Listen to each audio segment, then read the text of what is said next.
Hello food lovers, ఈరోజైతే మనం chicken fry చేసుకోబోతున్నాం. ఈ చికెన్ ఫ్రైని ఎలా తయారు చేసుకోవాలో ఈ వీడియోలో చూసేద్దామా ఫ్రెండ్స్. ఇంతవరకు మా ఛానల్ని సబ్స్క్రైబ్ చేసుకోకపోతే సబ్స్క్రైబ్ చేసుకోండి, పక్కన ఉన్న గంట సింబల్ని యాక్టివేట్ చేసుకోండి. మరిన్ని మంచి వీడియోస్ నోటిఫికేషన్లు వస్తాయి. ముందుగా అయితే అర కేజీ చికెన్ ఇలా శుభ్రంగా కడుక్కొని తీసుకోండి ఫ్రెండ్స్. అందులో 2 టీ స్పూన్లు అయితే కారాన్ని వేసుకోవాలి. 1 టీ స్పూన్ ఉప్పును వేసుకోండి. 1 టీ స్పూన్ అల్లం వెల్లుల్లి పేస్టు, 2 బిర్యానీ ఆకులు, కొద్దిగా దాల్చిన చెక్క, 2 లవంగాలు, 2 ఇలాచీలు వేసుకొని టమాటా క్యూరీని వేసుకోండి ఫ్రెండ్స్. పావు కప్పు ఉల్లి పేస్ట్ని కూడా వేసుకొని ఇలా పూర్తిగా కలిపేసుకోవాలి ఫ్రెండ్స్.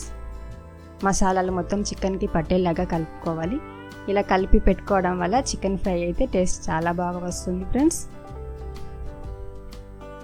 ఇలా పూర్తిగా కలిపేసుకొని మూతని పెట్టి ఒక 10 నిమిషాలు పక్కన పెట్టేసుకోండి. ఇప్పుడు స్టవ్ ఆన్ చేసి కడాయి పెట్టేసుకోండి ఫ్రెండ్స్. అందులో 2 టేబుల్ స్పూన్ల ఆయిల్ అయితే వేసుకోండి. పావు టీ స్పూన్ అయితే పసుపుని వేసుకోండి ఫ్రెండ్స్. కొద్దిగా కరివేపాకు వేసుకోండి. మీరు కారం ఉప్పు వేసినప్పుడే పసుపు వేసుకోవచ్చు ఫ్రెండ్స్. ఇప్పుడైతే మనం కలిపి పెట్టుకున్న చికెన్ వేసుకొని ఇలా పూర్తిగా కలిపేసుకోవాలి. ఇప్పుడు మూతను పెట్టి ఒక 5 నిమిషాల పాటు చికెన్ ఉడికించుకోండి ఫ్రెండ్స్.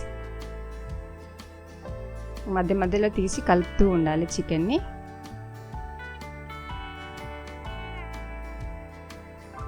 ఇలా చికెన్ పూర్తిగా ఫ్రై అయిపోయాక చివరిగా కొత్తిమీర వేసుకొని దించేసుకోవడమే ఫ్రెండ్స్. ఈ చికెన్ ఫ్రై అయితే రైస్, రోటీలోకి చాలా బాగుంటుంది.